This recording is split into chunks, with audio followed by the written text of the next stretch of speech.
Greetings on this rainy, foggy, cold spring from Salem, Massachusetts. I've always wanted to come here for the witch tourism. Always been fascinated about how a town known for committing one of the greatest acts of mass hysteria and panic could lean in to its tourism so much.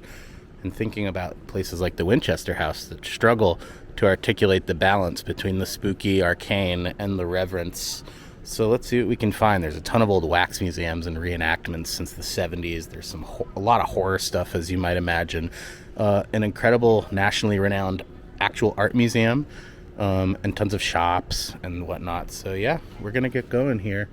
Join us. You are watching Peak Merch. And interspersed between all the witchy gift shops and sort of horror theming are these incredible bits of history.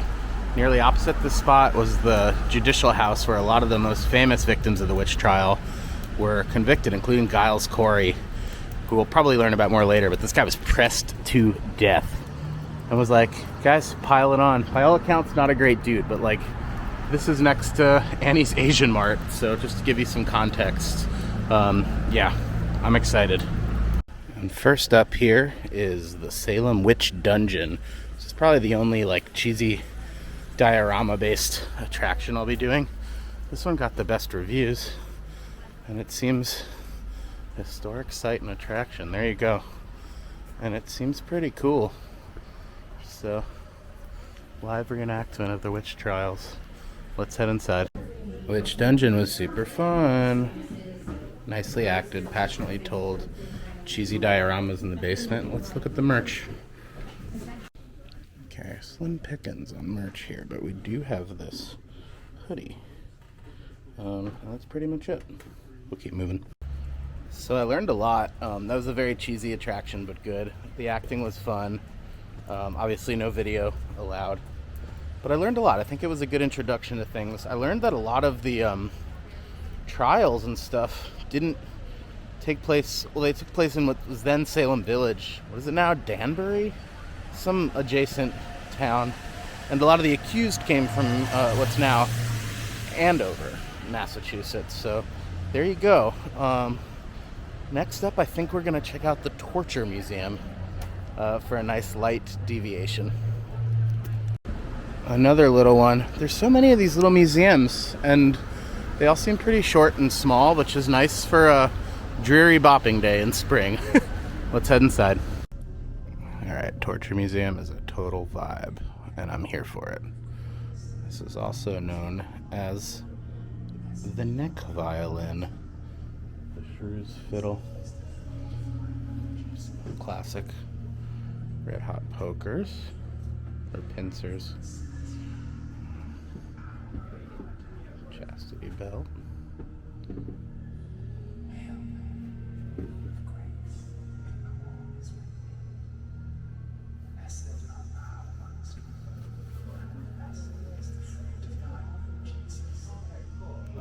Rock and roll. Even these names are amazing. The Drunkard's Cloak. There it is.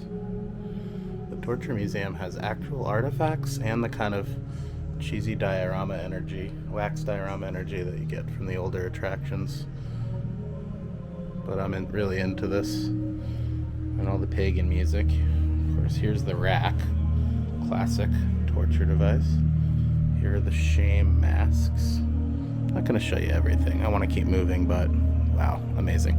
And here's a church-sanctioned torture device from the 19th century, affectionately known as the hand crusher.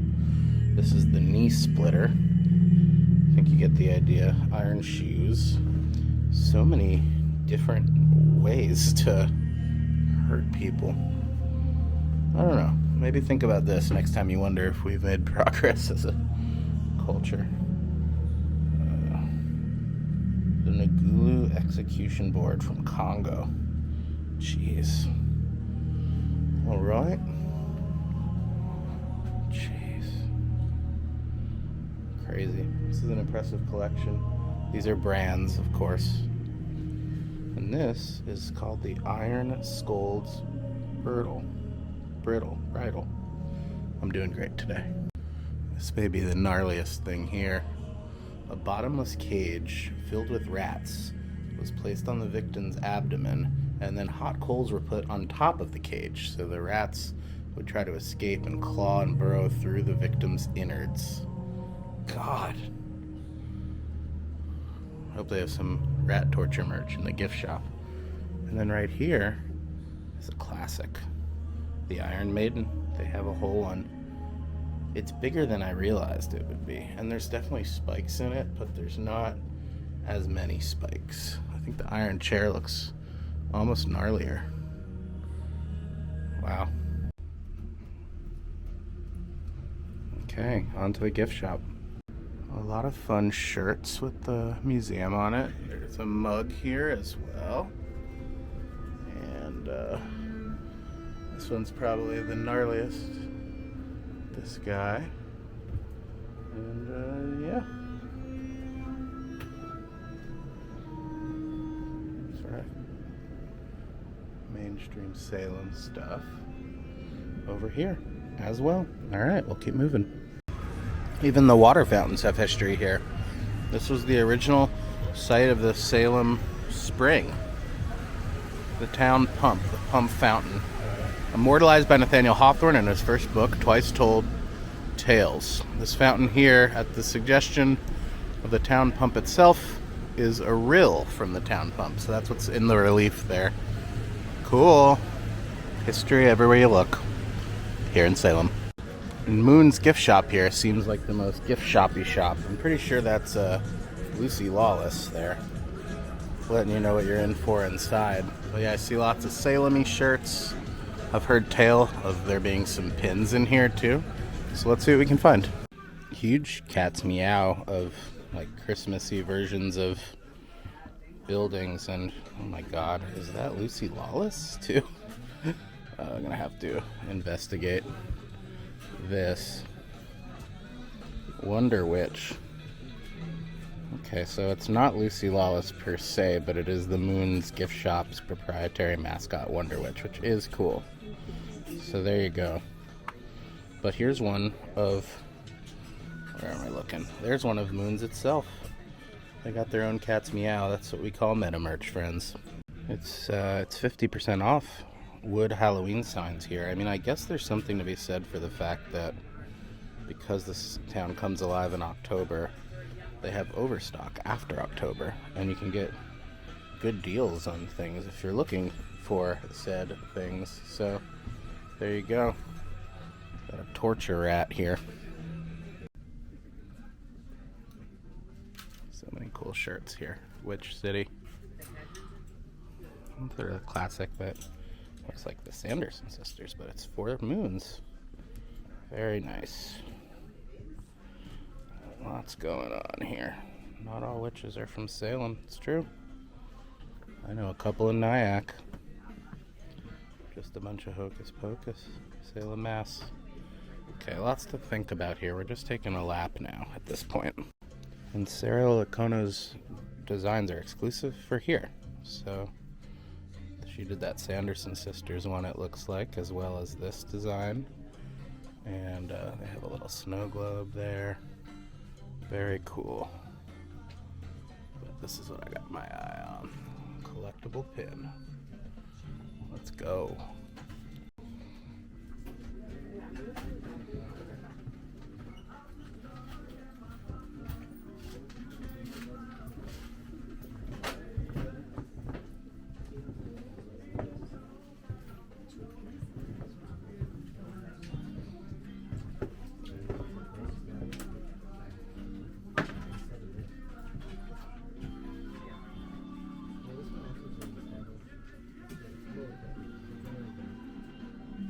Yeah, it seems like the merch ranges from Salem-specific stuff to, you know, Halloween growers and... Oh, here we go. Got some license plates. Cool. I do like that. Pretty cool. I think this is the tarot section, yeah. A lot of tarot. Osho tarot. Edgar Allan Poe tarot. Magical Hours tarot. Wow. Hello. Salemopoly. Cauldron snow globe game is strong. I like these little ones. Might have to get one that just says which city. Just because I'm here. I don't know. I feel compelled. Spells. Very cute. Alright. What do you think? Kind of like this one the best. Magnet game is strong. Pretty good. That might be the winner though. Pretty sure they have that on a pin as well, but here's a look at the whole kit and caboodle, as they say. A couple more pins here. You can keep that. She has one. I do like the sort of classic logo hat. We saw that at the dungeon too. I also really like the logo, but it's, you know, it's a cheap trucker. And then the Bewitched in Salem is pretty good too. Nice spread here. I'm sure we'll see a lot more of this stuff throughout the day, but I'm happy with the pins I got. We'll do a haul debrief later at the hotel. And I don't know about the haunted house today, but I am gonna check out this place because I've heard it's rad. Count Orlok's Nightmare Gallery. Classic, a tour through horror. And I can see the gift shop from here, so let's go, right? And no photography or video is allowed inside, but the gallery was really great. It wasn't chronological, but the recreations, the mannequins were really brilliantly done, and I think the best reason to come here is you'll discover a lot of horror movies you've never heard of, like Legend with Tim Curry and Tom Cruise. Looks pretty sick. I want to see that. Look, they got here in the gift shop, they got the Max Cooper Halloween figures. There's the Fly. That one's pretty incredible. I've never heard of Tarman. Have you? Tarman, Planet of the Apes, and Godzilla. And they also have a lot of cool stuff here. A lot of masks. We'll see what else we can find.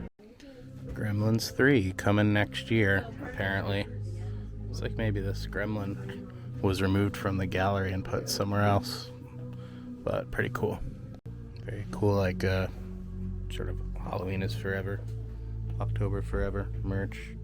Got some art prints here. A lot of masks. And yeah, that looks like the Book of the Dead from Evil Dead.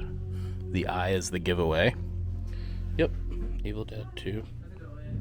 Art the Terrifier, that looks like a lounge fly. This guy's here. Ooh, Halloween. Very cool. Creature from the Black Lagoon shirt. I have to take a closer look at that. The Creature's Cruise. I love that. And just like Edward Scissorhands clutch for those truly adventurous. Curious about this Creature's Cruise. Oh, it looks like they're all they have the Mummy Mirror Maze here. There's a bunch of different ones. So I'll take a quick look and see what else we can find. And here's the logo tee for Count Orlok's Nightmare Gallery. Count Orlok, of course, being the name of Nosferatu, the classic first vampire. And I love that Robert Eggers remake. Came out like, 2 years ago? They had a great old and a new Nosferatu in the gallery as well. So yeah. Pins. Pretty cool. Oh man, a lot of pins here. A lot of creature stuff. There's Elvira reading a book. Pretty amazing. Let's see what else we can find. Oh yeah, there's Vincent. Evil Dead 2. Stay Puft. Creature Classic Monsters. Pin is great. Glows in the dark. There's another Vincent. More monsters. Some decisions to make, huh? On the last side here. God, it's moving on its own. This side. Oh yeah, I got Krampus, Trick or Treat. There's another Elvira. Halloween 2 is pretty sick. Wow, nice work. Good job, Count Orlok's.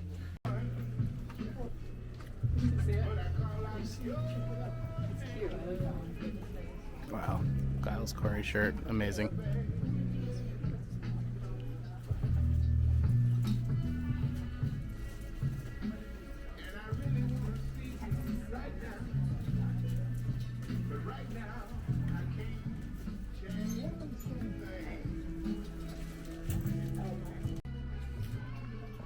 This is elite. This is peak. This is coming home with me. Those shirts were from Flying Witch, and that Bass Pro Shops parody, Salem Gift Shops, was pretty elite, so I snagged a corduroy hat. I've heard good things about this place, Emporium 32. So, yeah, vintage and curios. So why don't we take a quick pop in here, and then we'll head to the old cemetery.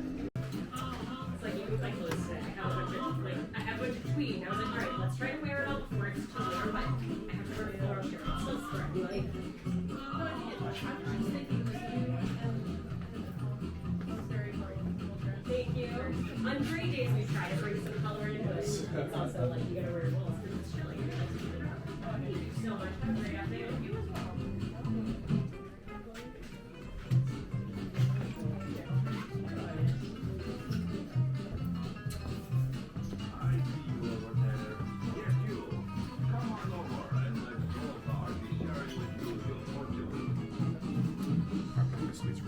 Yeah, no worries. Thank you.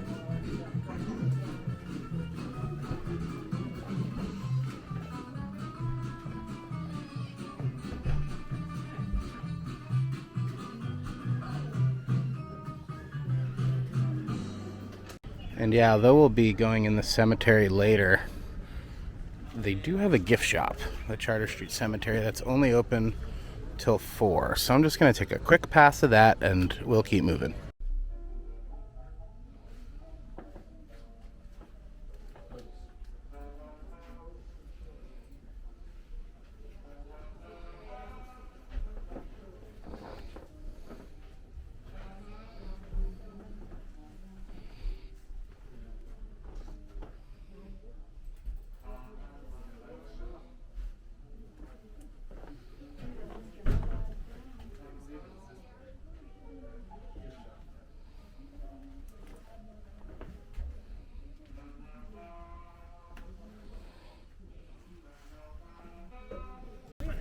Here's the Salem Witch Trials Memorial to all of those who were executed. I was 19 and then the dude was crushed, who we learned about at the Wax Museum. Very nice. I'm not going to show you all of them, but this is very nice, very minimal. Right next to the Charter Street Cemetery, which we'll explore on the tour this evening. High on my list of specialty museums today is the Salem Witch Board Museum. Learning all about Ouija. Ouija? We'll find out inside. And it's starting to rain now too, so good time to head in. I think would be religious groups. The first people to come out against Ouija boards, fortune tellers. Start cutting into those profits. That's not safe. Don't use that. You need me. A lot of that stuff comes from the very beginning.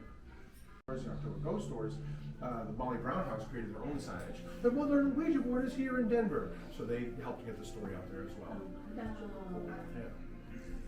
Any questions from anybody at all?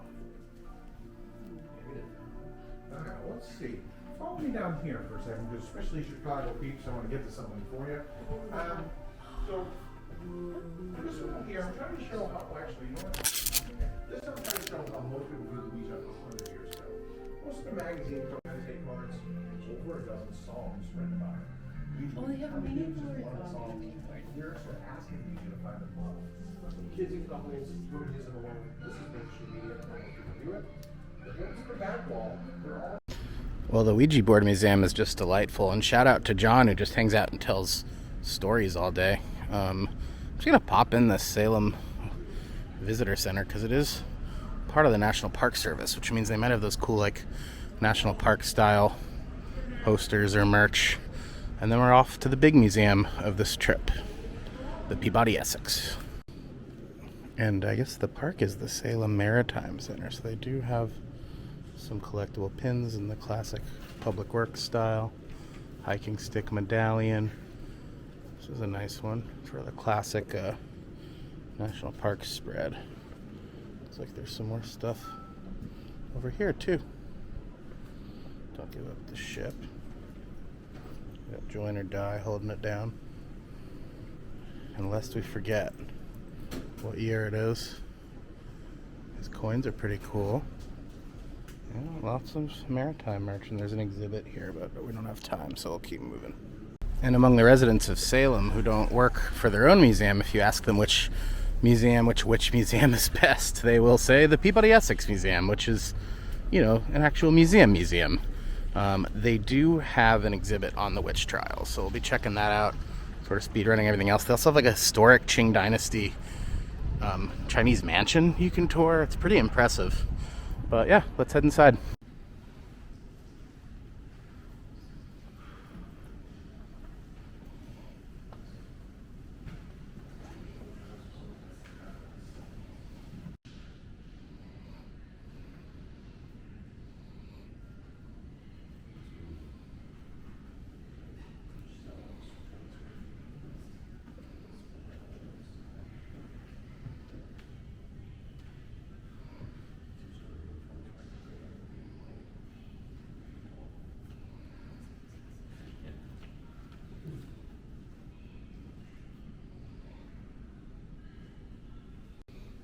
This exhibit is great. They have a few artifacts, but it's mainly just going through the history of every accused and hanged person and what happened. And most of it were proximity to people who didn't like them. Once the trials moved to Boston and governors' wives were accused, the whole sort of charade seemed to fall apart. But yeah, this is a great exhibit. And if you just want the history and the facts with none of the theatrics, you can come here. So there you go. And you know, the Salem Gallery is actually quite small, but this museum is expansive and really beautiful. I'm in the Japanese art wing currently. Just again, speed running. To go check on my car because I forgot to add some money to the app in the half hour after it opened. So hopefully no ticket there. But yeah, what a cool museum. There's so much going on here. Spend, you know, probably 3-4 hours to see it all. So yeah, we'll keep moving. This is so cool. This light box is all latticed and there's lights in the middle. I'm not going to move because I don't need to see it, but you can see the whole ceiling and everything in this room is the whole wall, all the walls projected from this. Pretty cool. And this maritime hall is positively filled with old ship mastheads. Is that what they're called? But what's really cool is it's explaining how the British used to control the Salem maritime port and trade of fish timber and British goods. So the overseas trade was complex, but by 1796, Salem was the 6th largest town in the country because of its maritime trade. So that's why they have this strong maritime presence here in the national parks. And there's this guy too. All right, we'll keep moving. All right, here we go. Let's see what we can find. They have some little busts and the exhibition catalog from that beautiful Edmonia Lewis show. The first black sculptor in America, at least. And her story, it was packed, so I sped run it, but great show. Worth catching if you can see it while it's here. Logo merch confirmed. This great one. I saw this in Montreal, I think, actually, that painting. And we got some mugs, we got some water bottles. Let's see if we can find some pins, too. And Peabody Essex actually has pins for all of the historic, well, most of the historic homes you can see on their tour around Salem. So there's the Ropes Mansion, the Gardner Pingree House, the John Ward House. This is a hotel now. This is supposed to be like the most haunted place in Salem. There's a logo pin. The East India Maritime Hall. And then here's a pin from this old exhibit they had, this creepy guy's face, which I kind of like. Nice. Great. Look at this. National Guard are from here. I had no idea. Yeah, the museum was great. It's also huge. And like there's the East India Marine Hall, which they own.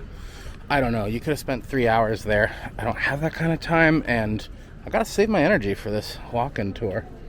But I'm also not sure if my room is ready yet. So I'm gonna go check on my car, make sure it's okay, and maybe bop around this Witch City Mall briefly.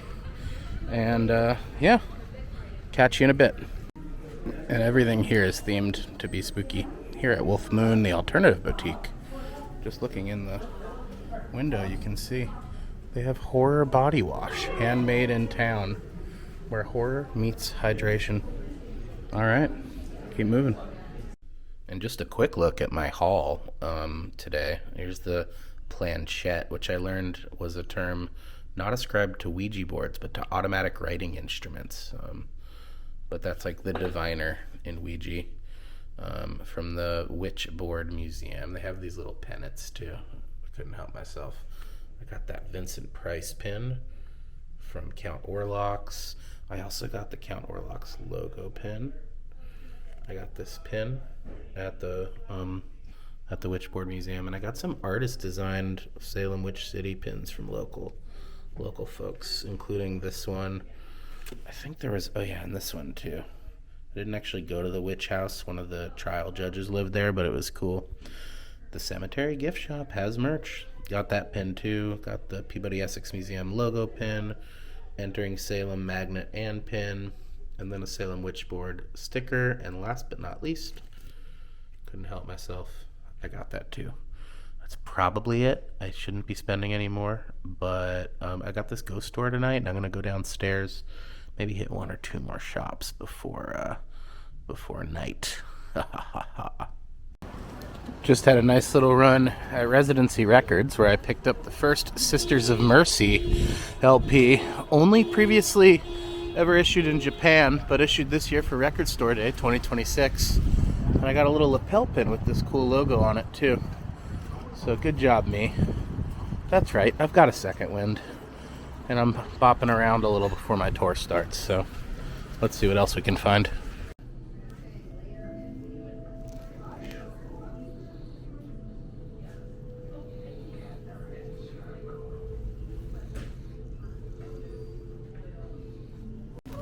I wandered into this bookstore looking at these old Aleister Crowley texts, and I found this whole section of handmade books, like spell books, made with homemade paper. Look at this. Pretty incredible. They're $50 each. Pretty remarkable. They even got big ones down here. Wild.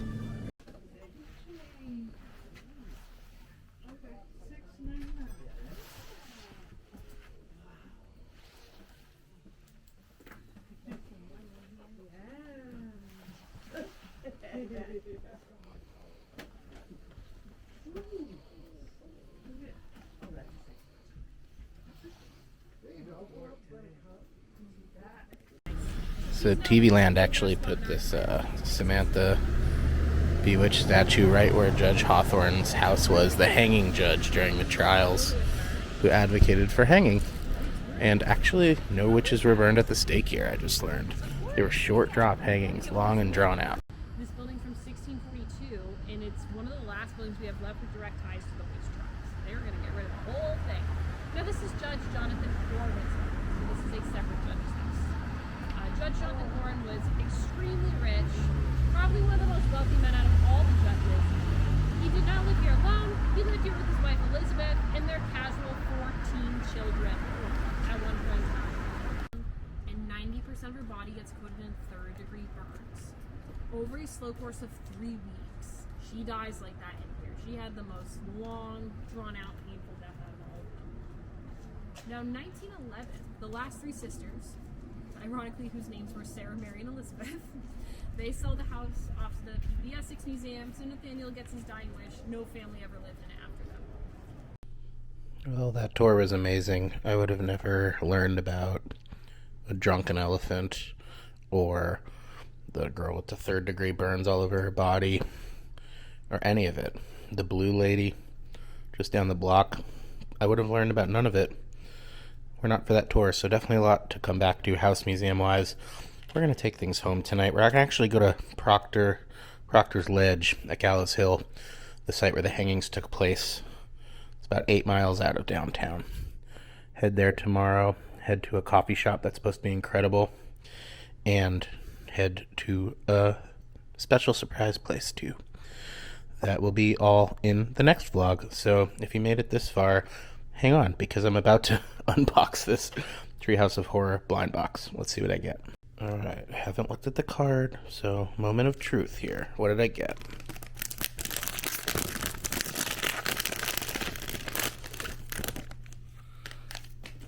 Oh yeah, I got Lard Lad Boy, Come Alive, the ad mascot, come to life. Incredible. There he is, Lard Lad Donuts. Is he articulated? He is articulated. This is from the Treehouse of Horror episode where the advertising mascots all come to life. And he's sort of Homer's main antagonist. Anyway, I digress. I didn't show you, but this comics and pop culture store was absolutely phenomenal where I went into. The tour is phenomenal. The whole town's great. It is a tourist town in that while the trials largely took place here, a lot of the famous sites and the burial sites are unknown of the victims. So the hanging judge is buried in that cemetery, in Charter Street Cemetery, but he's pretty much it. The Danvers, the town over, has a lot of witch trial connections. That used to be Salem. And yeah, all in all, I think we did really, really great on this trip. Like 5 museums today. We got Lard Lad from this bunch. So strong pick. And most of all, we had fun. Going to Boston after the next vlog. I don't know if I'll have time to do any tourism there. And then we've got Cedar Point coming up and a ton more adventures, I'm sure, planned for the summer. But until then, I've been Jess.